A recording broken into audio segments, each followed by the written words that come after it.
Hi, everybody. I am so psyched to be back in front of the camera. I'm sorry it's been a little bit. As you know, life sometimes just happens. And so summer's here, been busy doing things, planning things. Been actually trying to concentrate too on getting my book to a good spot so that I can hopefully get that finished before the year is out, and hopefully this time next year you'll all be sitting at home reading along with me. I wanted to take just a minute today and talk about a couple things that I don't know that we have heard too many women, ex Jehovah's Witnesses, speak about, especially in a certain age range. And so this is, I think, video. Of course, I try to make them for everybody, but this one I really want to speak from my heart to some of my fellow ex Jehovah's Witness women, because it's just about some very specific struggles that really nobody else understands fully, and something that we think about a little bit more here and there. So the first of two kind of topics I wanted to talk about is ending up at a point in your life where you have not had a family, so childless. I call it barren for the bOrg, because I grew up in an era where we were told constantly that the end was going to come, not just at any time like they have now, but I was kind of in that wave of everybody knew for sure it would come before the year 2000.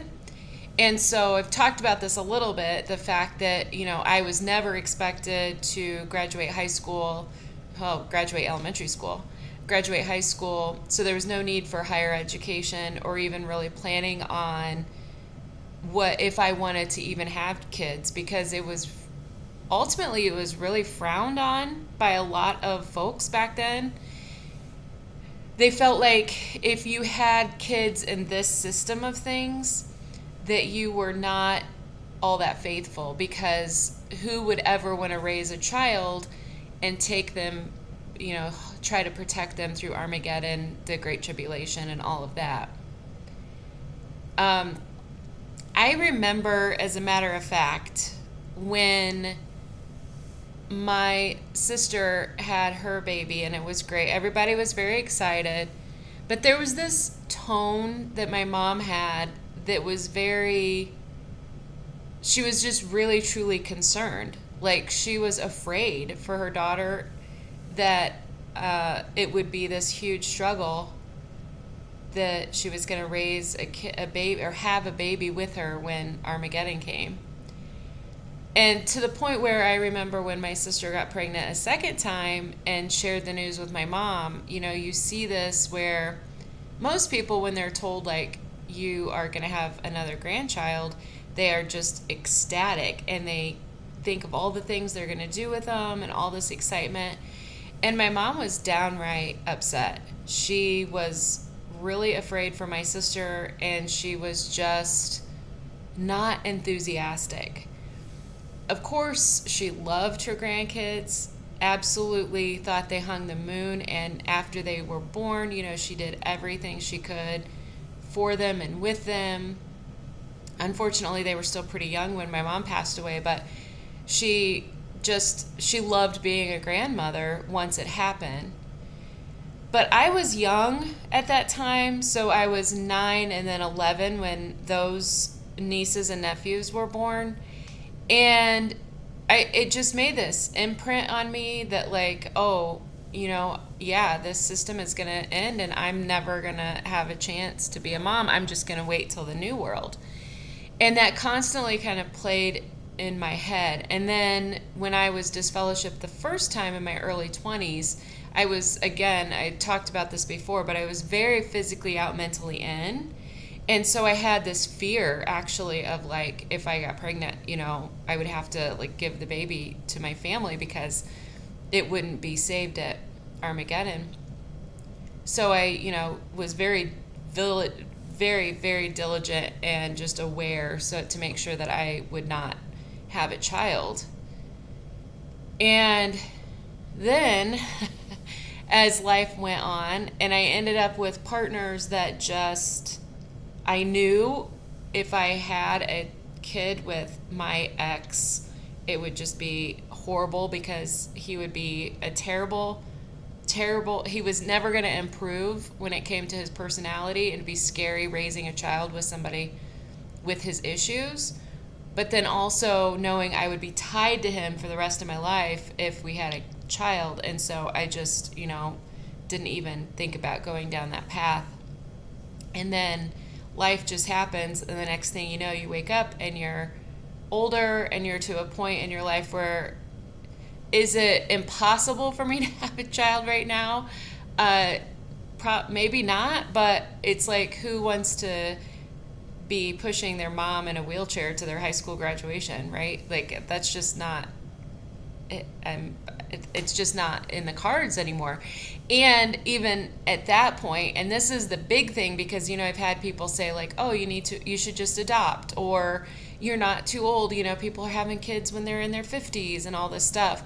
But because I spent 3/4 of my life almost either afraid to have a child, not even thinking that having a family was realistic, I honestly, in my brain, don't even know if do I regret not having a family? Do I miss what could have been? Or am I glad and satisfied that I didn't because of the things I mentioned? Like, if I had had a child back then, it probably would have been raised a witness, and or I would have still been tied to my abusive ex. So I'm grateful in those aspects. But, I look at other people now that have families and children, and it's like kind of what completes them, and they've made their own family that way. But it's just kind of a weird foreign thing. And I don't know that there's an answer. That's the thing. I am not sharing this because I'm trying to tell you should or shouldn't feel a certain way if you're in my shoes. I just think that it's such a rare, very specific niche thing to go through that I a lot of times have felt very alone in like the conversations people have had with me. Oh, why don't you have kids? Or have you ever thought of having kids? And that's the one good thing about getting older. People do taper off on asking you like when you're going to have a child. But I don't even really know how to have an answer to that question now. It's like, well, how much time do you have to sit down and me tell you about the fact that I was purposely childless, not even taking steps to not have a child, but not allowing myself to mentally and emotionally imagine what it would be like to be a mom and to raise kids and what that would even entail. I literally just didn't even allow my brain and my heart to go there because I thought it was so wrong and also not practical. So now that I'm older and I'm in this weird part of like looking back, I can't really say I regret it because of the things I mentioned earlier.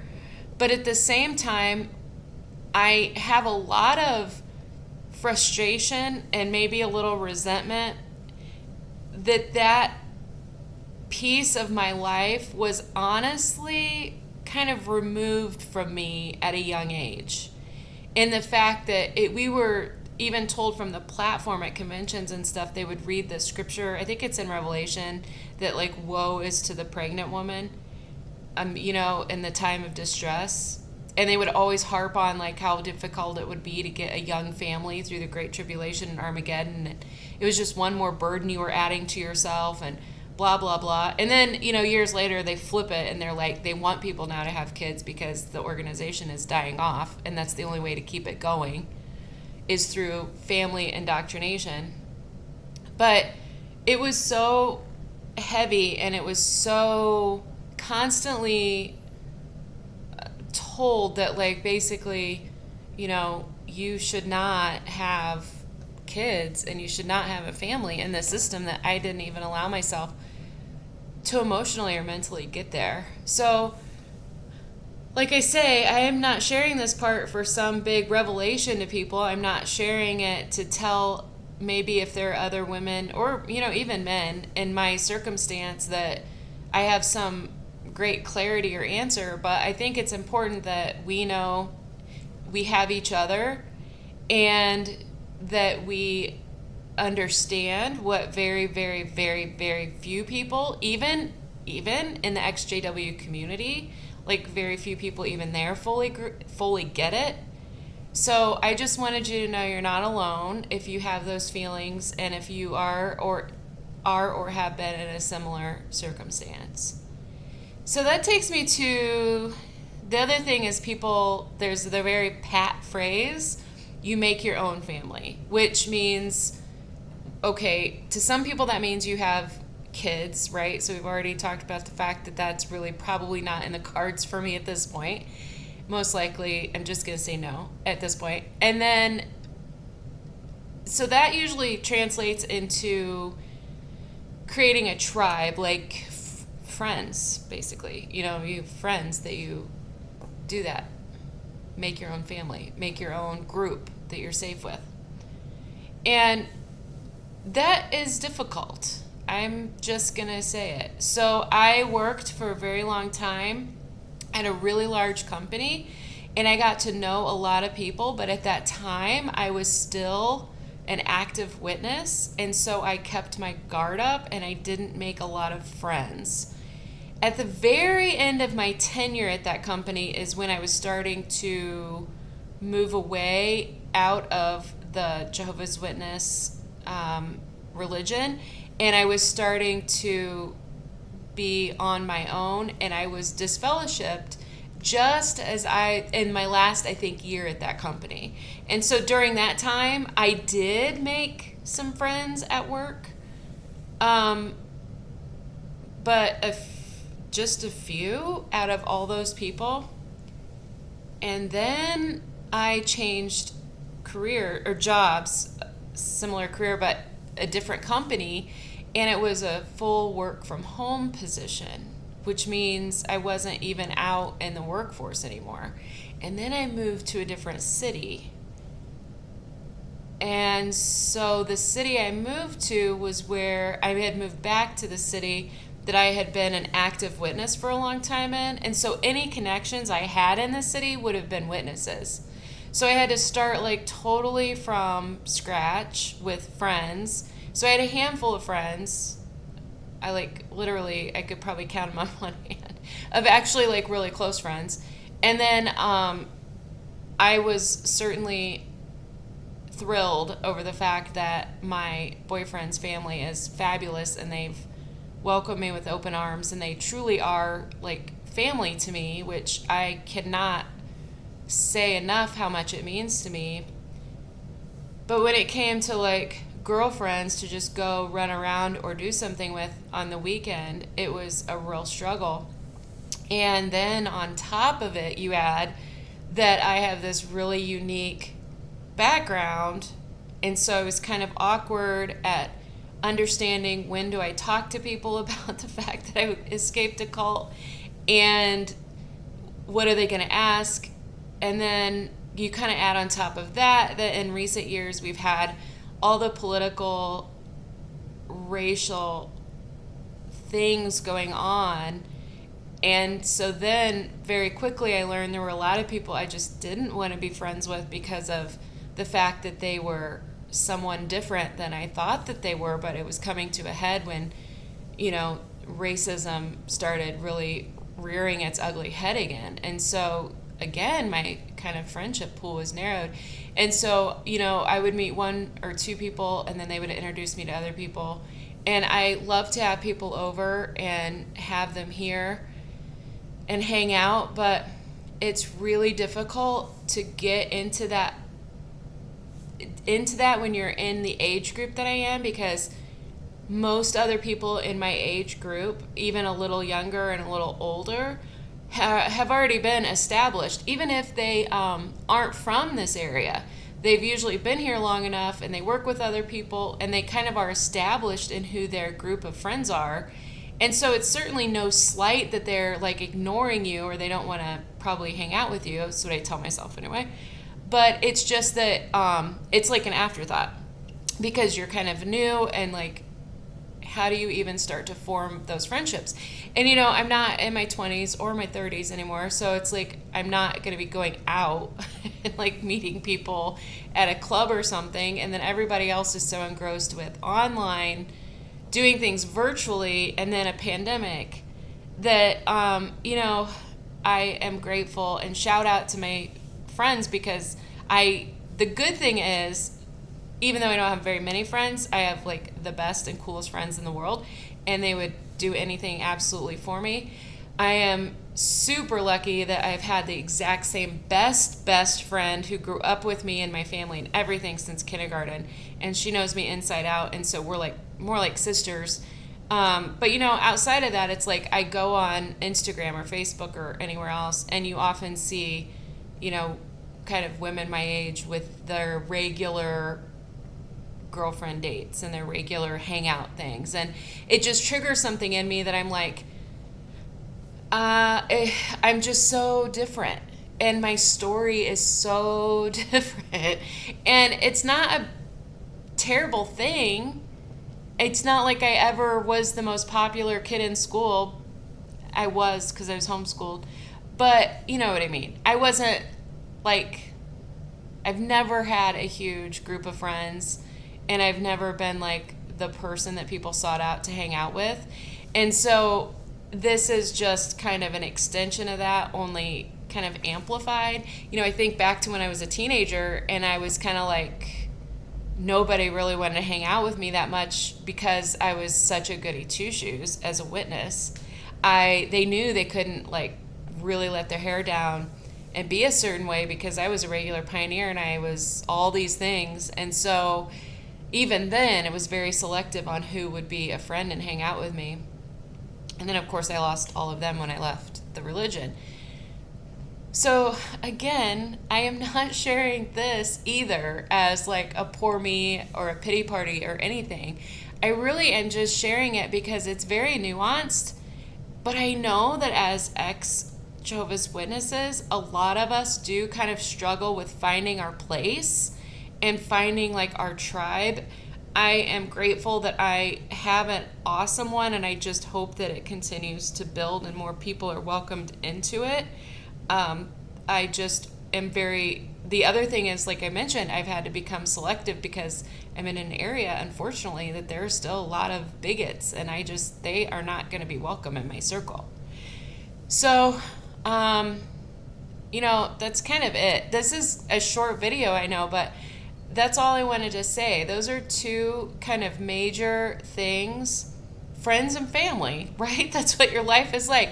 And the fact that the organization had the ability to wormhole their way into those most intimate decisions and relationships and control, devastate, change, whatever you want to say about it. No religious group, no group really, but no religious group should have that kind of say in your life. Like, they should not be what is making your decision about if you want to start a family or who you want to have as a friend or how you should spend your spare time or what you should do in the bedroom. Like, don't get me started. Those are just not things that religion has a place in mandating. And if you are in a high control group, you don't realize until you've actually been out for some time the nuanced, finer things, finer points that they completely controlled. Like, it was even after I was awake that I sat down one day and I think I even said out loud, like, do I not have kids because of the fact that I was a witness? And I had to answer that for myself and say yes. when you're young, it's easy to brush that question off, not just to other people, but to yourself. Because people say, why don't you have kids? And it's an easy answer to be like, I haven't found the right person yet. I'm too busy with my career. Fill in the blank. All those excuses that women give because they don't want to share that with strangers, those were all the things that were easy to say. But when you're older, and you're reflecting on it yourself, like, why don't I have kids? Why didn't I start a family? And you have to get into the weeds of like, it's because I thought it was the wrong thing to do. It's because the Watchtower Bible and Tract Society encouraged me to stay A, single, but B, absolutely barren until the New World when I could have a child, maybe. Because even then, you know, with all the resurrected ones, they knew that people were not going to be able to just have kids whenever they wanted.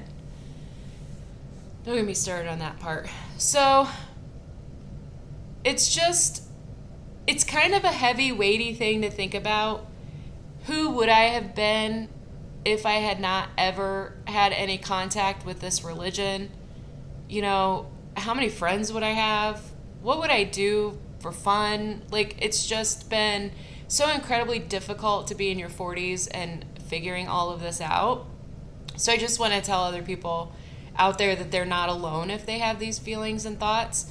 And I will say, I have not gotten overly emotional about it. I haven't been like devastated that I didn't have a family because, like I say, I think there were other practical things in my life that decision was probably a wise one at that point. But what I have gotten upset about is the fact that it really truly wasn't entirely my idea / choice. So I just wanted to share a little bit about that. I'll have probably more that I write about in my book too, but I just wanted to do that. The other thing I will mention in this video, if you're watching, go support Riley / Jexit if you can. YouTube is still reviewing his appeal for demonetizing his channel, which is just ridiculous. He's like the best of us. So, I mean, as a human person. So if you can like support his Patreon or just show him some love, that would be great. Go follow him. He's just a good person, and he needs us to give him that support right now. So that's it. I hope that this was not too rambling. I hope that it made sense and was a little clearer. And again, I did not share this because I'm looking for some kind of pity or like a poor meism or anything like that. It's just to tell people that I understand if you have those same feelings, you're not alone. And you know what? Life is great. Those are some weird things, and it's made life a little bit of a challenge sometimes, but I am super happy with life. And if I did have kids, you know, I'd probably be spending my money on practical things like that instead of fun trips that I have planned. So I can't complain. But that's it. I am sending you all my love and support, and I hope you guys have a wonderful summer. I'll be talking to you soon. I still have a couple of other fun videos in the works. And that's it for now. Yeah, have a good rest of your day, weekend, whenever you're seeing this. And I'm wishing you, as always, a wonderful cult-free day.